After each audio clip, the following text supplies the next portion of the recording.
성도님, 예수님이 우리에게 메시아 되심과 우리를 위하여 십자가에 죽으신 그 사건은 정말로 온 우주의 일대의 혁명이자 하나님께서 만드신 모든 창조 세계를 향하여 한마디로 작정하시고 행하신 그분의 권능이자 우리를 향한 은혜이며 그분이 우리를 향한 이 세상을 향한 궁극적인 목적이라 할 수 있습니다. 그런 의미에서 볼 때 오늘 우리가 예수님을 믿고 이 땅을 살아가는 것은 우리가 평소에 잘 느끼지 못해서이지 사실은 굉장한 일입니다. 하지만 막상 신앙생활의 현실을 살펴볼 때 우리는 그다지 이 사실을 대단하게 여기지 않는 것 같습니다. 왜 그럴까요? 이것은 우리 믿는 자들, 다시 말해 신자들이 구원에 대해서 잘못 생각하고 있기 때문입니다. 흔히들 우리가 예수를 믿고 그 이후에 이제 더 이상 내가 할 일은 없다고 여기는데, 이것은 마음의 감동과 혹은 하나님께서 주시는 그 은혜로 인한 깨달음으로 주어졌던 것들이 이제 우리 현실 세계에서 언제부터인가 작동하지 않는 것처럼 느끼게 되니 결국 그것이 작동하지 않게 되니까 결국 삶의 현장에서 당황스러워합니다. 많은 이들이 생각하기에 하나님께서 예수님을 통해 우리를 구원하셨다면 그 즉시 바로 천국에 데려가시거나 삶의 현실에서 믿는 사람과 믿지 않는 사람들이 누가 보더라도 명확하게 구별되고 구분되도록 형통하게 하시거나 아니면 어떤 어려움과 절망 가운데서도 내적 평안 같은 일종의 확실한 보상을 좀 우리에게 해주셔야 되는데, 우리가 두 발을 디디며 살아가는 삶의 현장에서 생각보다 그런 일이 잘 안 일어난다는 것입니다. 그 결과 우리는 예수 믿는 것이 도대체 무슨 소용이 있나 싶어 체념합니다.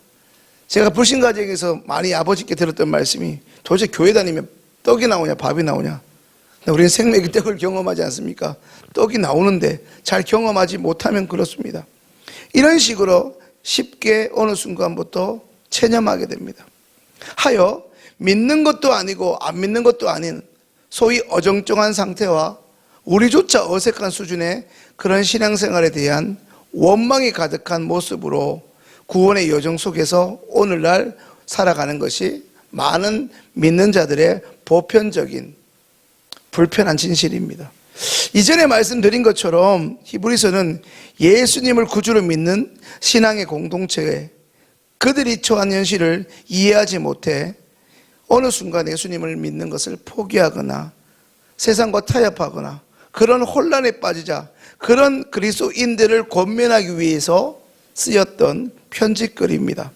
이런 상황에서 히브리서 기자는 믿음을 지키라, 기도하면 된다 라는 말로 가볍게 권면하기보다는 오히려 삶의 현실에서 예수님을 믿는 그 믿음에서 돌아서는 소위 배교가 너무나 당연하게 여겨질 만큼 결코 당시에 만만치 않았던 현실 생활 가운데서 예수 믿는 이들에게 주어지는 일종의 고난은 선택이 아니라 필수라는 그 말을 강조하면서 오늘 이 편지글을 통해 그들의 믿음을 권면합니다.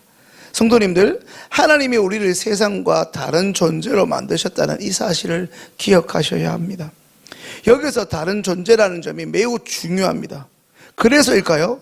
히브리서 12장 후반부에서는 다음과 같이 경고하고 있는지도 모르겠습니다. 그때 너희가 시내산에서 율법을 받았을 때 그게 얼마나 준엄한 명령이었는지 너희가 기억하느냐? 당시에는 그걸 틀리기만 해도 너희는 즉시 죽어야만 했다. 그런데 지금 너희에게 내가 준 영광은 얼마나 대단한 것인지 너희가 알고 있느냐? 그렇다면 하나님이 가만히 있을 것 같으냐라고 말씀합니다. 성도님들, 오늘 본문을 통해서 이 히브리서 기자가 강조하고 있는 경고는 결코 우리를 공포에 떨거나 우리를 겁에 질리게 하는 데 있지 않습니다. 더 정확하게 말하면 하나님의 진정성, 다시 말해 하나님의 진심을, 하나님의 본심을 그분의 자녀인 우리들에게 보여주시려는 데 있습니다. 오늘 보면 마지막 절 29절을 함께 읽습니다. 우리 하나님은 소멸하는 불이심이라. 여기서 우리 하나님은 소멸하는 불이심이라는 말씀은 나의 독생자 내 아들 예수 그리스도를 아끼지 않고 너희에게 보낸 나의 진심에 대한 반응을 이제 너희도 내게 보여주어야 한다는 의미입니다. 너희가 진정으로 내 자녀라면, 너희를 자녀 삼은 나의 진심을 알게 되었으니 너희도 합당한 반응을 하라는 것입니다.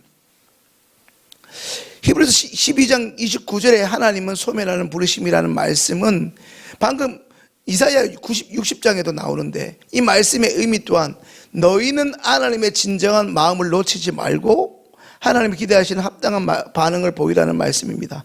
이사야 60장은 일종의 하나님의 꿈을 노래하고 있는데, 하나님이 인류 역사와 창조 세계에 대하여 가지신 그 뜻과 목적, 진정성을 이 말씀에서 찾아볼 수 있습니다.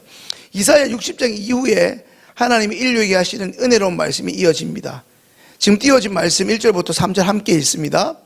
일어나라, 빛을 발하라. 이는 내 빛이 이르렀고 여호와의 영광이 내 위에 임하였음이니라. 보라, 어둠이 땅을 덮을 것이며 캄캄함이 만민을 가리려니와 오직 여호와께서 내 위에 임하실 것이며 그의 영광이 내 위에 나타나리니 나라들은 내 빛으로 왕들은 비치는 내 광명으로 나오리라. 아멘. 제 얼굴이 말씀에 둘러싸였네요. 자, 이 본문, 방금 읽은 본문을 통해 하나님은 내가 너희의 창조주자, 내가 너희의 창조주 하나님이라는 것입니다. 그런 내가 결코 실패를 하겠느냐? 사람은 장담하고 그 장담을 지키지 못하는 연약한 존재이지만 나는 말씀한 대로 이룬다는 것이죠. 이것은 하나님의 자신감입니다. 성도님들, 더 중요한 것은 이 대목입니다. 나의 자녀들아, 내가 나의 영광을 위해 창조한 바로 너희들을, 너희가 처한 그 현실 가운데 너희가 숙명이라고 말하고 더 이상 이겨낼 수 없다고 말하는 그 슬픈 현실에 그냥 잠식당하도록 내버려 두겠느냐라는 것입니다. 결코 너희를 지금 너희가 눈물 짓고 있는 그 상황에 끝내지 않고 일으키겠다는 말씀입니다. 너희가 그렇게 눈물만 흘리고 절망 가운데 인생이 끝나도록 내버려 두는 것이 너희의 아버지 하나님이 아니라는 것입니다. 이렇게 지금 이사야 60장 말씀을 통해 하나님이 우리에게 하나님의 진심을 외쳐주고 계십니다. 그렇다면 성도님들, 히브리서 12장 그것도 맨 마지막에 와서 우리 하나님은 소멸하는 부르심이라고 말씀하고 계신 것은 아비의 진짜 마음을 전혀 몰라주는 자식을 향하는 아버지의 애타는 마음입니다. 하나님의 형상으로 지어진 이 땅의 인간에 대한 하나님의 심정을 토로하고 있음을 우리는 잊지 말아야 합니다. 이제 히브리서 12장 24절 말씀 읽습니다. 새 언약의 중보자이신 예수와 및 아벨의 피보다 더 나은 것을 말하는 뿌린 피니라. 아벨의 피보다 더 나은 것을 말하는 뿌린 피에서는 예수 그리스도이란 새 언약, 창조를 다시 회복하시고 심지어 그것을 완성하시는 우리 아버지 하나님의 진정성, 이것을 말씀하고 있습니다. 이제 오늘 보면 28절을 함께 읽습니다. 우리가 흔들리지 않는 나라를 받았은 즉 은혜를 받자 이로 말미암아 경건함과 두려움으로 하나님을 기쁘시게 섬길지니. 성도님들, 이제 하나님의 진심을 알게 되셨습니까? 우리 하나님이 우리를 창조하신 목적을 다시 기억하시게 되셨습니까? 이제 하나님의 진심을 알게 된 우리가 반응해야 할 때입니다. 힘을 다하여 하나님이 우리들, 지금 이 자리에 계신 성도님들에게 태초부터 목적하시고 뜻하고 계신 그 계획을 우리의 매일매일의 삶 가운데 감격적으로 살아내면서 채워내야 합니다. 그것이 우리를 통해 하나님이 받으시기 원하시는 영광이고 위대함이며 하나님이 우리에게 원하시는 예수님이 걸어가셨던 현실판 십자가의 길입니다. 동시에 그것은 우리의 힘과 노력과 안간힘이 아닌 철저히 하나님의 권능과 지혜로만 가능한 일입니다. 그러니 주 안에서 존귀한 성도님들, 이왕 예수 믿는 거 멋지게 믿으십시오. 마치 하나님께 꼭 받아야 할 어떤 체부를 받듯이 그냥 복 받으려고 안간힘을 쓸 것이 아니라 멋지게 살아가셔야 합니다.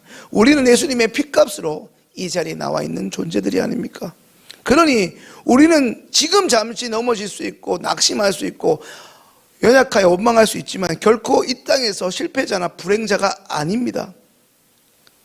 남들이 가진 거 못 가졌다고 해서 슬퍼하고 탄식만 하다가 인생을 끝낼 사람이 아니라는 사실입니다. 물론 세상을 살면서 내 실수로 사고가 나서 그로 인해서 자책할 일도 있고 넘어질 날도 분명 있습니다.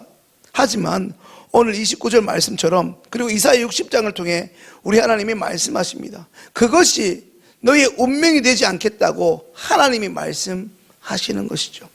하나님이 약속이 담보되어 있는 그분의 말씀은 결코 사람들이 마구 남발하는 공수표 혹은 선거철에 아무 의미 없이 내뱉는 그런 선거에 나오는 그런 후보자가 내뱉는 공약들이 아닙니다. 빈 약속들이 아니라는 것이죠. 사랑하는 성도님들, 오늘 아침에 일어나 무슨 생각을 하셨습니까? 가장 먼저 어떤 말을 하셨습니까? 다시 일어나셔야 합니다. 다시 결단하셔야 합니다. 오늘 히브리서의 말씀을 통해 그리고 이사야 60장의 그 감격스러운 하나님의 말씀을 통해 우리 하나님이 어떤 분인지를 하나님의 진심을 알게 되셨으니 하나님의 영광된 매일매일의 믿음의 승리를 위해서 다시 새롭게 나아가는 멋진 시행의 믿음의 성도님들 다 되실 수 있기를 주님의 이름으로 축원합니다. 이제 오늘 주신 말씀을 기억하며 함께 기도하도록 하겠습니다.